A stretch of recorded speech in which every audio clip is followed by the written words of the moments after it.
ಸಮೀಕ್ಷೆಗೆ ಹೋಗೋ ಸಿಬ್ಬಂದಿಯೇ ಎಚ್ಚರ ಎಚ್ಚರ. ಒಂದ್ ಕಡೆ ನಿಮಗೆ ನಾಯಿ ಕಾಟ, ಮತ್ತೊಂದು ಕಡೆ ಜನರ ನಿಂದನೆ. ಬಾಯಿಗೆ ಬಂದ ಹಾಗೆ ಬೈಬೋದು ಸಮೀಕ್ಷೆ ಮಾಡುವಂತ ಮನೆಯವರು. ನೀವು ಹೋದಂತ ಸಂದರ್ಭದಲ್ಲಿ ಬಾಯಿಗೆ ಬಂದಾಗ ಬೈತಾರೆ.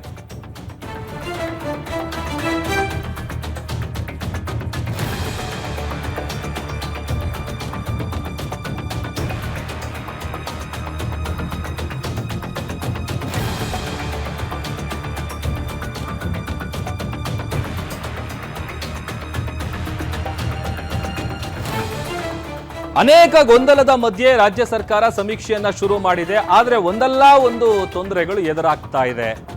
ಗರ್ಭಿಣಿಯರನ್ನ ನೇಮಕ ಮಾಡಿದಾಗಿರ್ಬೋದು, ಆಮೇಲೆ ವಿಶೇಷ ಚೇತನರನ್ನ ನೇಮಿಸಿರೋದು. ಈಗ ಮತ್ತೊಂದು ವಿಚಾರ ಗೊತ್ತಾಗ್ತಾ ಇದೆ ನೋಡಿ. ಬಾಯಿಗೆ ಬಂದಾಗ ಬೈಬೋದು ಸಮೀಕ್ಷೆ ಮಾಡುವಂತ ಸಂದರ್ಭದಲ್ಲಿ. ಸಾಮಾಜಿಕ ಶೈಕ್ಷಣಿಕ ಸಮೀಕ್ಷೆಗೆ ಹೋದಂತಹ ಶಿಕ್ಷಕರಿಗೆ ಧಮಕಿ ಹಾಕಿದ್ರ. ಚಿಕ್ಕಮಗಳೂರು ನಗರದ ದೋಣಿಕಣ ಏರಿಯಾದಲ್ಲಿ ಒಂದು ಶಾಕಿಂಗ್ ಘಟನೆ ನಡೆದಿದೆ. ಶಿಕ್ಷಕಿಗೆ ಮಾಹಿತಿ ನೀಡದೆ ಸಿದ್ದರಾಮಯ್ಯನನ್ನ ಕೇಳಿ ಅಂತ ಆ ವ್ಯಕ್ತಿ ಉತ್ತರ ಕೊಟ್ಟಿದ್ದಾನೆ. ದೃಶ್ಯದಲ್ಲಿ ಗಮನಿಸ್ತಾ ಇದ್ದೀವಿ ನೋಡಿ.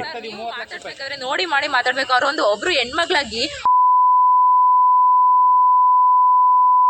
ಸರ್, ನೀವು ಮಾತಾಡಿರೋದಕ್ಕೂ ಇವ್ರು ಮಾತಾಡಿರೋದಕ್ಕೂ ತುಂಬಾ ವ್ಯತ್ಯಾಸ ಇದೆ.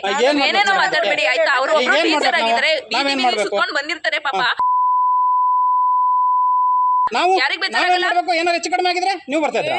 ಆತರ ಏನ್ ಮಾತಾಡಿಲ್ಲ ಸರ್. ನೀವು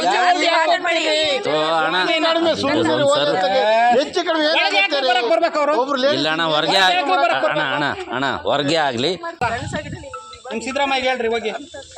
ಬೆನಿಫಿಟೇ ಬೇಡ ನಿಮ್ ಸರ್ಕಾರದಿಂದ. ನಾವೇ ಟ್ಯಾಕ್ಸ್ ಕಟ್ತಾ ಇದೀವಿ 30 ಲಕ್ಷ ರೂಪಾಯಿ. ನೋಡಿ ಮಾಡಿ ಮಾತಾಡ್ಬೇಕು. ಅವ್ರ ಒಬ್ರು ಹೆಣ್ಮಗ್ಳಾಗಿ ನಿಮ್ ಸಿದ್ದರಾಮಯ್ಯ ಹೇಳ್ರಿ ಹೋಗಿ. ಬೆನಿಫಿಟೇ ಬೇಡ ನಿಮ್ ಸರ್ಕಾರದಿಂದ. ನಾವೇ ಟ್ಯಾಕ್ಸ್ ಕಟ್ತಾ ಇದೀವಿ 30 ಲಕ್ಷ ರೂಪಾಯಿ. ನೋಡಿ ಮಾಡಿ ಮಾತಾಡ್ಬೇಕು.